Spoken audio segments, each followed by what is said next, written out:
are you doing today? I'm doing outstanding. How about yourself? Oh, I'm telling you what, I'm just so flabbergasted. What the heck is going on? What's going on in Washington? Oh, in Washington. You heard about Joe Walsh? Yes, all right. So tell me something about it. This will get you. I love it when you have a Republican congressman that gets on the soapbox and he says, you know, Obama, you lie. You know there's enough money to pay Social Security. We don't need to raise the debt ceiling. I will not ever vote to, you know, he claims, and this is a quote, that Obama has bankrupted this country. Okay, so keep that in mind. Mm-hmm. And I just real want to preface this real quick. All right, Obama spent $1.4 trillion in his presidency. Okay, our deficit is $14 trillion. A quarter of that is tax cuts for the rich. A quarter of that is the war in Afghanistan and Iraq. A quarter of that is Medicare Part D. And a quarter of that is the Wall Street bailout. That's our deficit, people, and that all happened under Bush. That's it. Yeah, boy, I tell you what, they're really trying to... They forgot about that. Yeah. Okay, so Joe Walsh says, Obama, you lie, you bankrupt this country, and I will not put another dollar of debt on my children or my grandchildren. Okay? Keep that in mind, people. At this very that's same... That's exactly what he said. That's what he said. That's verbatim. Right. Keep in mind, he's actually being sued by his ex-wife for back child support of up to $117,000. So he doesn't want to put any debt on his children. He just doesn't want to pay for them at all. I mean, and he doesn't want to take care of them. He doesn't want to pay for them. He's just like, hey, those aren't mine. I don't even want to pay for them. And so how does he get elected? How do you run a campaign? I mean, what a shady mofo. I mean, well, you know, people are out there. I have the uncanny idea in my head that people out there that they're walking like zombies because they don't see this thing. You know? Yeah, it's like, okay, all right, like, oh, deadbeat dad, send him to jail, blah, blah. I mean, pick whatever stereotype or racial, joke you can think of. Deadbeat dads are deadbeats. I mean, that's hence the term. Yeah. But we elect them? I don't get it. And the hypocrisy of it. In the same breath, Obama, bankrupt, and then, where's my money? Screw you, honey. So... All right, now that's just one crazy, bad crazy. So let's go back to, we love Michelle Bachmann. I hope she's on the ticket. There would be nothing better to see her and her freaking, her musical Broadway star husband try to, go on stage on the pedestal of, Obama. I would. I hope she wins. But anyways, she gives this interview saying that if Obama uses the 14th Amendment, it's in the Constitution, hence amendment. Right. If he uses the 14th Amendment, that is unconstitutional, that makes him a dictator, and that warrants impeachment. Wait. You mean to tell me he's talking about an amendment to the Constitution. To the Constitution. That if used is unconstitutional. But it's an amendment. Yes, and it warrants impeachment. Well, I'm going to have to think about that one, because that's... Heaven forbid, warrantless wiretapping, which is, against the law. I don't know, invading unarmed nations for no reason, which is against, national law. Illegal wars. I mean, all the things that Bush did, none of that's okay. Oh, and also putting our children in debt with the $14 trillion. That's okay to these crazy Tea Party people. And the Speaker, John Boehner, he can't get his caucus in line because they want crash and burn. Yeah. They want this country to go down. Yeah. And on that note, I got to get, hey, people, when a Republican speaks up, I give them a lot of props. And I got to say, good job, Senator McCain. For once, you finally did something that made you very proud and made me actually realize that you do, every now and then, when you're not running for office, claim the title of Maverick. So he went on the... Did he wake up or something? He did. He went on the Senate floor and said, these Tea Party hobbits need to go... They just want to go back to their cave and claim victory against Mordor. I was like, oh my God, did this guy, who probably was alive in Middle-earth, did he actually use a Lord of the Ring reference, calling the Tea Party crazies a bunch of hobbits and they need to go back to their cave in Middle Earth, and they just want to claim defeat against Mordor. Good for him. So I got to say, there you go, Maverick. Finally, you're a Maverick. Because before you were just a tool, but now you're actually the Maverick. Well, so I think. back. Well, I hope that if he woke up, I hope he stays awake. Yes. That's the only thing. And maybe we'll see when maybe he'll vote on the Harry Reid plan. Who knows? Go ahead. God, no. I was going to go on to the next topic because often we've talked about crazy Muslims, crazy stereotypes, crazy militia movements, and just all because right now Congressman Peter King is holding these congressional hearings with taxpayer dollars about the Muslims in America and how they're out to get you and everything.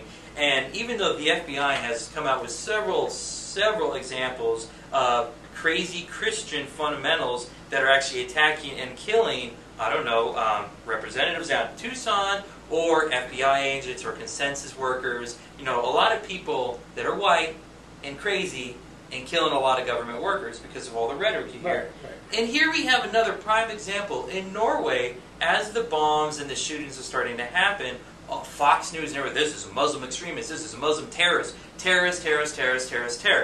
The second they find out it's a right-wing, anti-labor movement, crazy Christian, Jesus-loving white guy, there was a rampage gunman.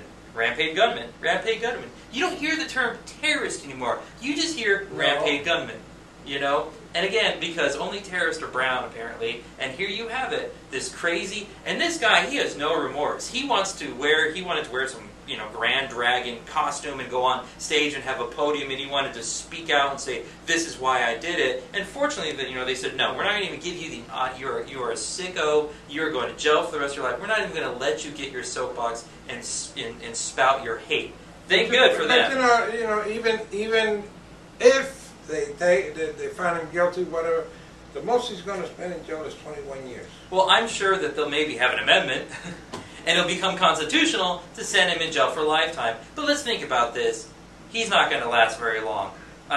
Because actually, when they were taking him to court, his convoy was actually ambushed by a group of people. Mm-hmm. So he'll get street justice, in-jail justice, or after-jail justice. Yeah. Either way, it's going to happen, and he's going to get killed. But the thing is, what is so crazy about him is he, in the same breath, can kill, almost 100 kids, say, I'm a Christian, and I love Jesus, and this is the right thing to do.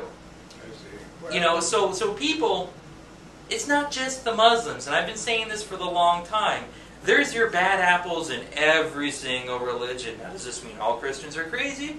No. It just means crazy does not pick people specifically based on religion, okay? There are just crazy people, and when you have rhetoric that's spouting hate, like the Muslims are trying to get you, the government is trying to get you. Yeah, but that goes both ways. Don't forget that that's true. The Americans.